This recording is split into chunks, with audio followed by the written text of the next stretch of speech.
Hey guys, Kelade here. Welcome to my guide for Fury Warriors in patch 7.2.5.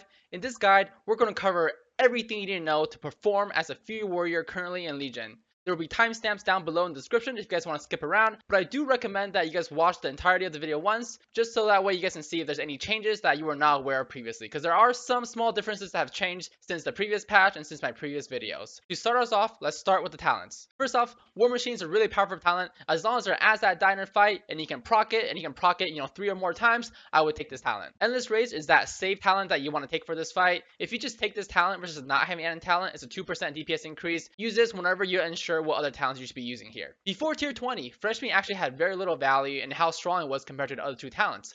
But with the prevalence of tier 20, both the 2-piece and the 4-piece working really well with Bloodthirst, Fresh Meat can actually hold its weight once you have the 4-piece tier 20. You guys can see in the sims on the left and then the sims on the right. Once you get 4-piece tier 20, Fresh Meat actually sims higher. Now this is with the caveat, of course, the first 20% of the fight isn't necessarily 20% of the duration of the entire fight, right? Because if you're going to lust on pool, if everybody pre-pots on pool, generally that first 20% can go relatively quickly.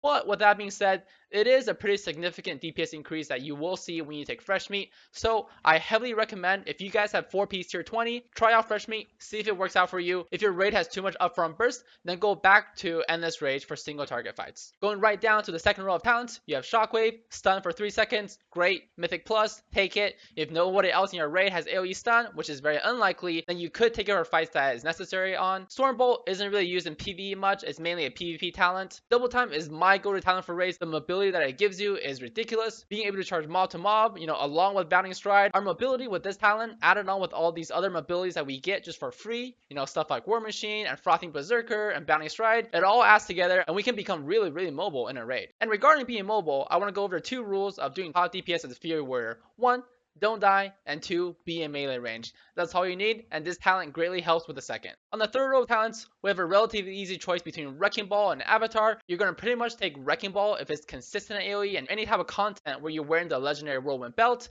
and then you're going to take Avatar where it's burst AoE or single target. Outburst is too weak at the moment, so ignore that talent for now. Now in Mythic Plus, as long as it's a fortified weak, or even if it's Tyrannical Key, as long as it's 14 plus and under, I would recommend you go with the Wrecking Ball as long as you have the legendary belt. Now there might be some specific dungeons where there isn't that many ads where Avatar could be better, but generally for Mythic Plus, you're going to go with Wrecking Ball. In the fourth row talents, nothing here really increases your DPS that much. It's just mobility and survivability. Fear Charge is great for leveling and if you're doing the Agatha encounter, but it's not really great anywhere else. Bounding Stride, as I mentioned before with Double Time, adds greatly to our mobility, so I prefer Bounding Stride whenever I can. Now Warpaint is also viable if it's a fight like Sisters of the Moon on Mythic where there's constant AoE damage. You could take Warpaint, though the value of Warpaint isn't as great as it used to be because it only knocks off 5% extra damage taken. So I still prefer the Bounding Stride because it lets you dodge mechanics that would otherwise have killed you without the added mobility. In our fifth row of talents, Massacre solves the issue that we have with the Execute phase, especially with tier 20, since you're not going to have a reliable way of getting enraged as much, and being able to use Massacre will greatly improve your Execute damage. But unfortunately, that's all it does. All it's really going to do is improve your Execute damage, which is only the last 20% of the fight. Now with Frothing Berserker, it increases pretty much all of your damage done, even from 100 to 20, and even sometimes during Execute phase, right? Because every time you use Battle Cry, assuming you have Reckless Abandon, you're going to hit 100 rage and proc Frothing Berserker. So Frothing Berserker is still the go-to talent for this tier. The only way you're really going to want to take Massacre is if you're getting it for free from the legendary Soul of the Battle Lord, or if your guild is just stuck on a fight and it's really just Execute phase that's holding you guys back, you guys could go with Massacre. Now Carnage really isn't used anymore. It doesn't help your Execute like Massacre does, and it doesn't drastically improve your DPS like Frothing Berserker does. In the sixth row of talents, Bloodbath is a really great talent if all you're doing in a fight is AoE. In this row, you want to give value to each of these talents based on how much of each skill you use during an encounter. The more whirlwinds you use, the more valuable Bloodbath is. The more Furious Slash you use, which you're not, the more valuable Frenzy is going to be. The more Raging Blows you want to use, then the more powerful Inner Rage is going to be, right? So if it's a single target fight, guarantee Inner Rage. If it's a cleave fight with low targets, Inner Rage. But if it's a consistent AoE fight such as Mistress where you're literally just pressing Whirlwind the entire time, Inner Rage doesn't really give you that much benefit, and Bloodbath can actually provide a really, really great boost to your AoE DPS. And with the Convergence of Fates, your Battlecry essentially goes on somewhere around a 30-second cooldown, which matches up perfectly with Bloodbath. Being able to mix in Bloodbath with Battlecry every single time is great. Sometimes you might have to use Bloodbath by itself, because you're not always going to get Convergence procs. But with that being said, it is a great talent for AoE, and of course, Inner Rage will still be your go-to talent for single target. Now, onto the 7th and last row of talents, Blaze Storm. I don't really know why this is still a talent. We should really just get this skill baseline, because it's really shitty here. Don't take it. Reckless Abandon will be your go-to talent in all situations. Increases your Battlecry window by 2 seconds, which is huge, and it gives you 100 rage, which is great because it guarantees that you're able to proc Frothing Berserker and use Rampage if you're not enraged. The synergy between Reckless Abandon and Frothing Berserker is too great to pass up. Dragon Roar, after the nerfs and the fact that it takes a global cooldown and the fact that it doesn't increase your Battlecry window makes it a talent that you still do not want to take. So that's kind of a quick look at all the different talents that you can take. Just to give you guys some sample talent builds, the most basic single target setup is going to be this: Endless Rage, Double Time, Avatar, Bounding Stride, Frothing Berserker, Inner Rage, and Reckless Abandon. Now, like I mentioned, if you have the 4-piece tier 20 and your raid isn't just blowing through the first 20% of the fight, try out Fresh Meat if you guys have a chance. It might be an improvement to your DPS. If there are ads that die in a fight, but you're still mainly going to be doing single target, and swap to War Machine. As long as you can proc this consistently on a fight, it will be a great boost to your DPS. And if there's going to be so much ads that you're going to put on the Legend Belt, then take Wrecking Ball also for that added AoE damage. And if there's so much AoE in the fight that you're literally only pressing whirlwinds pretty much, then you're going to want to take on Bloodbath too. And that completes your transition from a full single target comp to a full AoE comp. Then of course, if you're doing Mythic Plus, then you can change your double time to Shockwave. Because even though Shockwave isn't really that strong in raids, it still is one of the best CCs in a Mythic Plus. And of course, if you're doing Mythic Plus, then you're going to most likely change Bloodbath back to Inner Rage, since most of the Mythic Plus bosses are all going to be single target. And that's it for talents. I want to really quickly go over artifacts. Of course, if you guys are not AK-40, you should be AK-40. It is very, very easy to get AK-40 nowadays, and you should get to Concordance no problem. But if you guys are still starting out, here's the path that you guys can take. Just follow the numbers around the chart. But the thing that I wanted to point out in artifact traits is Death and Glory. Once you have this trait, your Odin's Fury will proc in 2 different ways. It will either proc Odin's Glory, which will give you 20 additional rage, or it'll proc Heljar's Scorn, which doesn't give you any extra rage, but it will heal you for 100% of the damage done. Now, the 20 extra rage that you get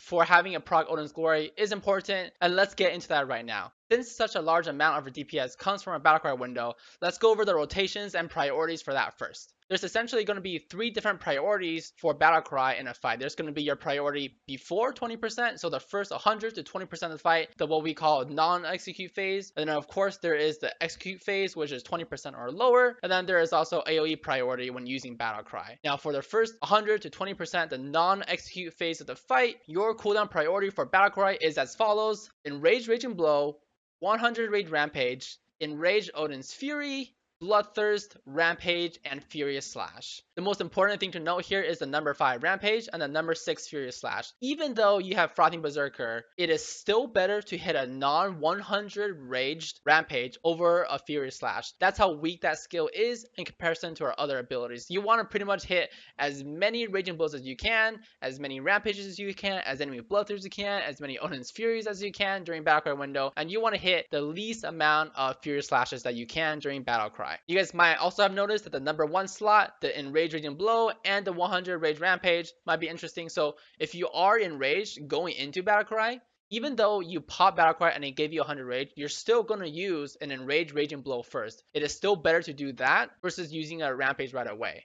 And you guys can see here in the Sims, I sim myself with tier 20. It's actually around 10,000 more DPS to prioritize the Enraged Raging Blow over the 100 Rage Rampage. Do not worry about tier 20 and trying to fish for tier 20 procs, right? Oh, why don't I hit Bloodthirst first to get the crit? Because it is not worth it, because if it doesn't crit, you drastically reduce your DPS. The other thing you have to realize is that if you're going into a Battlecry window and you're just hitting Battlecry and Bloodthirst without being enraged previously, that Bloodthirst does not get the bonuses of being enraged. So that's why the priority is details as such. You're pretty much always going to use a Rampage before you hit a Bloodthirst during Battlecry, unless of course you're in an execute phase. So that is the battle cry priority for both the very beginning of the fight and throughout the fight, all the way until you reach 20% of the target's HP. Now the other key to battle cry is you pretty much almost always want to use your battle cry on cooldown unless there's a raid mechanic that's going to happen, or unless a trinket is going to come up within a few seconds, right? And then you can say battle cry. But generally, you're pretty much going to pop your battle cry on cooldown. The only other caveat I would say to this is try to not hit a raging blow and then hit a battle cry, right? If you just hit a raging blow and your battle cry perfectly came out on cooldown, just hit another ability. You do not want to go raging blow into battle cry, because then you cannot hit your raging blow for another 3 GCDs, and you probably will lose a raging blow hit during battle cry. So you want to avoid using raging blow right before battle cry. 2 GCDs before battle cry is fine, because you can just battle cry rampage and then raging blow. That's perfectly fine. So let's go over some sample cooldown rotations. And like I mentioned,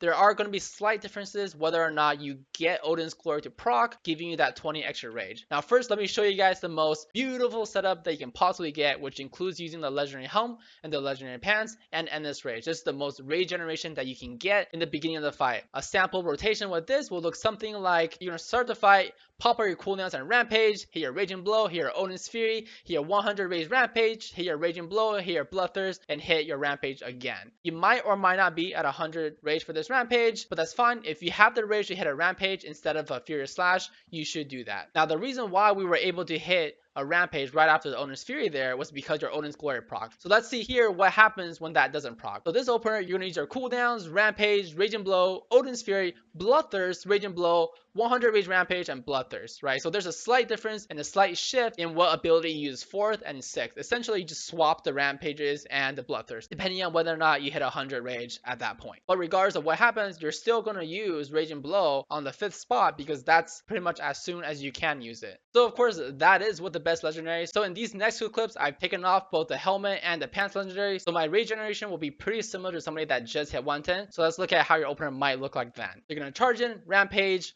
right? Raging blow, Odin's Fury, bloodthirst, raging blow, rampage, bloodthirst, and raging blow. So as long as you have Odin's Fury, even if you have Helya Scorn proc where you don't get the extra rage, you're still okay with the rotation, and you still are not going to need to hit a Furious Slash during your battle cry window. So then let's take a look at what happens if your Odin's Glory does proc, right? So in this fight, we're going to charge in, rampage, raging blow, Odin's Fury. Even though it procs, you still don't have enough rage, so you're still going to bloodthirst, raging blow, and then rampage, and then bloodthirst, raging blow. So if you don't have the 2 legendaries, it kind of almost doesn't matter what procs there, because even with the Odin's Glory procking, you still won't have enough rage to hit a rampage right afterwards, so you're still going to go with the bloodthirst and raging blow after your Odin's Fury. So that is the opener and kind of the variations that you can get for your opener. But in the middle of a fight, if you're going to battle cry not in rage and you have your Odin's Fury, it'll look exactly the same. So let's look at what happens in the middle of a fight. Let's say, for example, you have Conversion of Fates, and this is going to be your second battle cry window where you do not have Odin's Fury yet because your battle cry is already up, but your Odin's Fury is still probably like 10 seconds from being ready. And let's say you go into it not enraged. So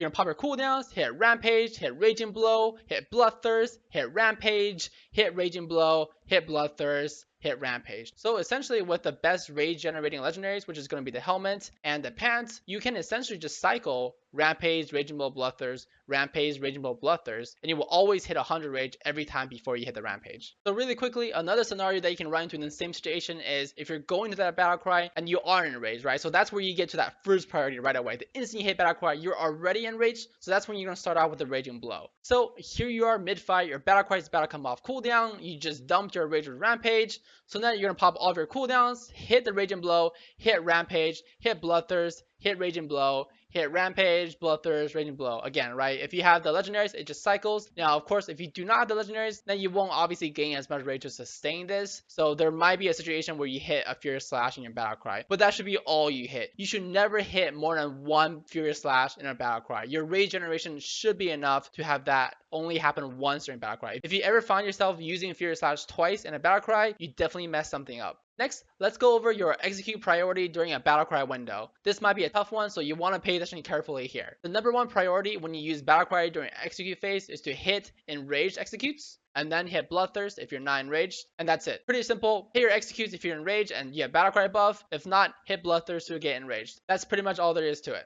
Now to show you guys an example of it, while you're already mid-execute phase, you're gonna hear Battlecry, Bloodthirst, and then you're gonna execute. Now there is a slight difference in which exact global cooldown you use that second Bloodthirst. You could use it after your enrage has fallen off, which lets you chain another execute beforehand, or you can do it one GCD before, so that way your Bloodthirst also gets enrage buff. It doesn't matter too much which one you pick here. That's really up to you and your personal preference on which one you want to do. Though I personally prefer to hit Bloodthirst a little bit early in the fight, and I prefer to hit my Bloodthirst later on the fight when you have so much Juggernaut stacks rolling. Because in the earlier of the fight, your main goal is to build up as much Juggernaut stacks as you can, and of course in the later on the fight, you really want to cash in and hit as many executes as you can, and prolong that enraged window that you're getting during Battlecry. There's not too much between either method, but that's how I kind of change it up personally. And lastly, for cooldowns, we have your AoE priority. Essentially for AoE, all there is for priority is you want to make sure that if you're going to use Rampage, you want to make sure that you're buffing it with Meat Cleaver by whirlwinding first, right? And that's the same thing here when you're going into a Battlecry window, is you pretty much always want to start your Battlecry windows before you hit Battlecry, the previous GCD, you want to make sure you whirlwind, even if it's just to proc it on one target, to proc that Meat Cleaver buff. So that way when you hit your Battlecry Rampage, it will cleave to up to 4 more targets, giving you that extra added cleave and AoE. Now if you have Odin's Fury there, you use the Enraged Odin's Fury. If you don't have Enraged Odin's Fury, and then you're going to use Whirlwinds, of course, because that's pretty much our only AoE ability outside of it. And then you want to mix in a Bloodthirst to keep your Enraged buff up, and then go back to Whirlwinding.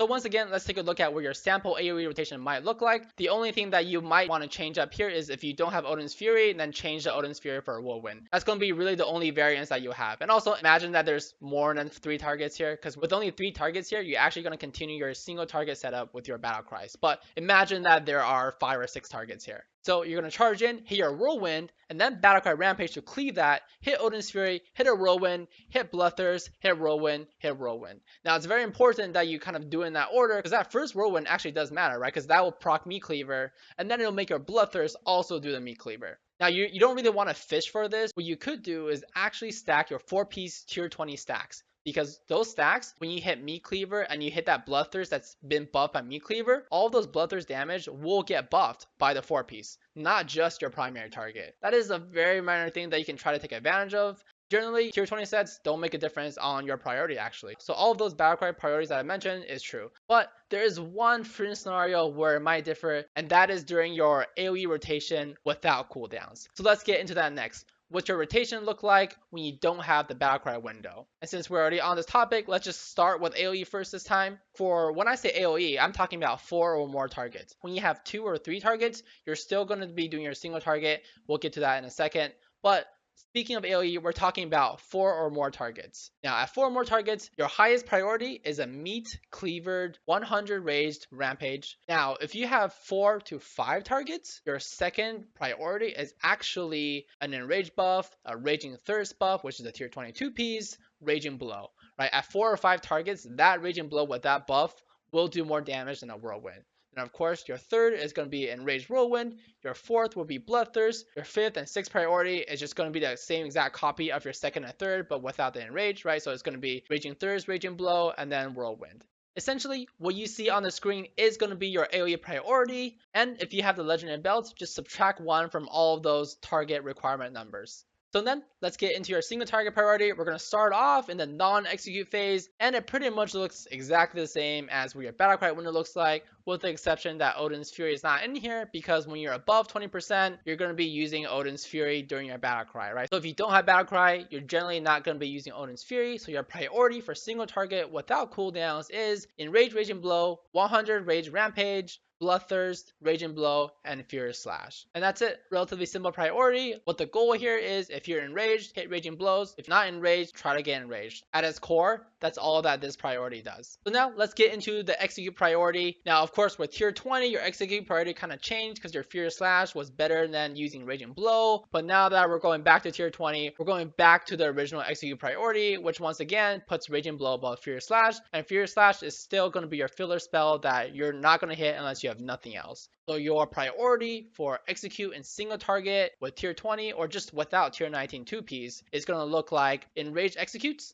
execute if you're over 50 rage, even if you're not enraged, and then enrage Odin's Fury, enrage Raging Blow, Bloodthirst, Execute, Raging Blow, and lastly Fury Slash. Now you guys will notice one of the difference here is your Odin's Fury is in this priority, and that's because during Execute phase, you do not use your Odin's Fury during Battlecry. Even if you have 0 Juggernaut stacks, it's still better to just use Execute during your Battlecry window. So during your Execute phases, you're actually going to use your Odin's Fury outside of Battlecry if it can only hit one target. Now, of course, if it can hit multiple targets, sure, buff it with Battlecry, no problem. If you mess up a few of the orders here, it's not a big deal. Essentially, your goal is to get as many Juggernaut stacks as you can, and then cash out on those Juggernaut stacks once you get to your Battlecry windows, because that's really where your executes are going to start hitting for a lot. Next, let's talk about your stats and your stat priorities, how you should be gearing your character. Basically, for stats and what gear is going to be really good for you, the answer is the same as the previous guide. You need to simulate your character and see what is the best. Depending on what pieces you have, what tier you have, what trinkets you have, what legendary you have, your stat weights could be all over the place. For example, if you have the legendary ring, Soul of the Battle Lord,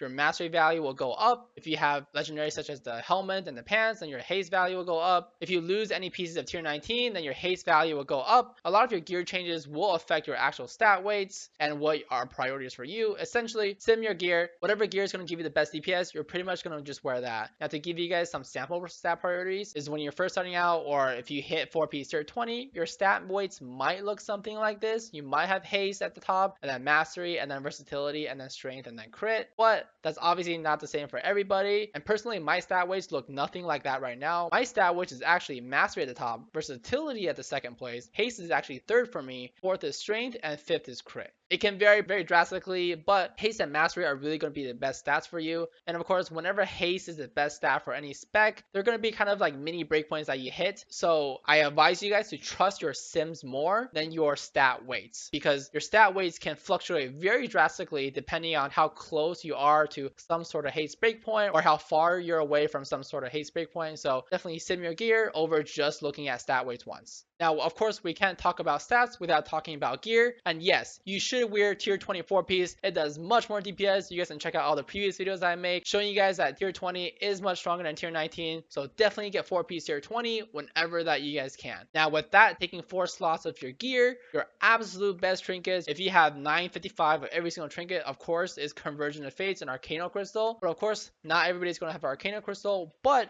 you guys should all try to get a Convergence of Fates if you can. Battlecry is one of the best cooldowns in the game, and any way to shorten the cooldown of Battlecry is great. So definitely try to get Convergence of Fates. In regards to trinkets from Team Sargeras, you guys can check out my previous videos. You guys can click there on the top right, kind of look at my trinket comparisons. But the 2 trinkets that you want to aim for initially, especially if everything that drops is the same eye level, is Umbra Moonglaze from Sisters of the Moon or Cradle of Anguish from Demonic Inquisition. Umbra Moonglaze is hands down the single best trinket that you can get in the game. Of course, if you're going to use Umbra Moonglaze, it lasts 8 seconds and the last hit does the most amount of damage. So you want to make sure that you use your Umbra Moonglaze 1 global cooldown before you pop your Battlecry. So that way the last shatter can be buffed by your Battlecry window. Since it is the best AoE trinket and it's pretty much the best or second best trinket depending on your stat weights and how high eye level trinkets that you have, as long as the fight isn't a pure single target fight, as long as there's moments in the fight where you can hit multiple targets, or even it's a fight like Maiden where there's a period of fight where you get a damage buff, then Moonglaze, of course, as an active trinket will be the best for you, in addition to Convergence, of course. Now, in regards to Cradle, the reason why the trinket is so good is because it has so much haste up front, and of course, we're tier 20. For a lot of people, haste is going to be the best stat, so essentially this is just a really glorified haste stat stick. As long as you keep up 100%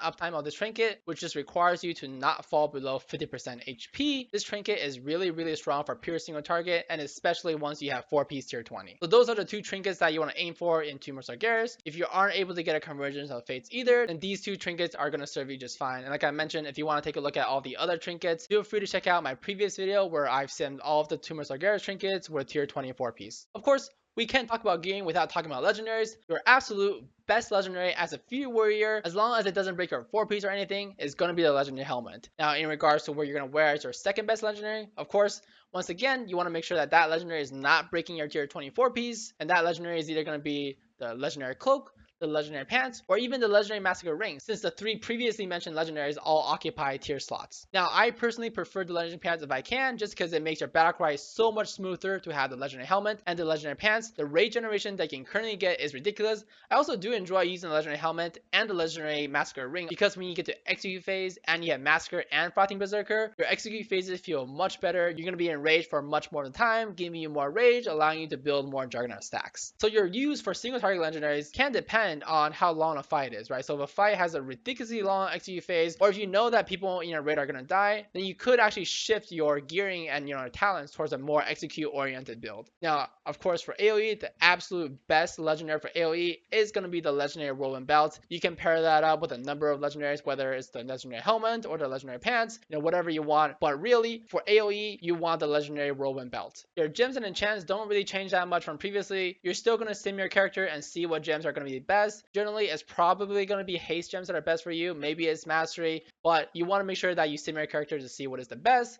And of course, the best neck enchant is still Mark of the Hidden Satyr, because it can get buffed by all of our buffs. So it's still going to be the best. And your cloak enchant, you're going to use the 200 strength cloak enchant. And as far as for flasks, you're going to use the strength flask, of course. And for food, there are pretty much 3 different options you can pick. You can pick the haste food, the mastery food, or even the lavish Surinmar feast. So you just want to sim your character with all 3 foods and see what comes out. Don't trust your stat weights for your food. Actually sim your character using a different type of foods. I know that sounds kind of weird, but stat weights, especially when you involve haste as a stat weight, can get kind of weird with that. So just sim your food with your character. In regards to what potions you want to use to fight, Potion of the Old War is still going to be the best pot for single target damage. Just like Hidden Satyr, it can get buffed by all of your buffs, which is great. And if it's an AoE fight, or you want to save some gold, or if you're not going to use all your battle cry and cooldowns right away in the fight, then Potion of Plodon is okay. But if you want to do the highest damage for single target, you're still going to go with Potion of the Old War. And that's it for my Fury Warrior guide for patch 7.2.5. I hope everything in this video is helpful for you guys. As always, feel free to leave down in the comments if you guys have any questions. Feel free to drop by my stream, twitch.tv/clay92, to ask me any questions live. Feel free to check out my website, furywarrior.com. You guys can check out a written version of this guide, so that way you guys don't have to watch the video over and over. You guys have a written guide that you guys can refer to while you're raiding, while you're practicing your rotation. And also, hit me up on Twitter or come join me in my Discord. Whichever way you guys want to comment and give feedback, I've got for you guys. If you guys enjoyed the video and feel like any other Fury Warriors would benefit from watching this, please share the video with them. That would be greatly appreciated. And as always, feel free to subscribe to see more content. See ya.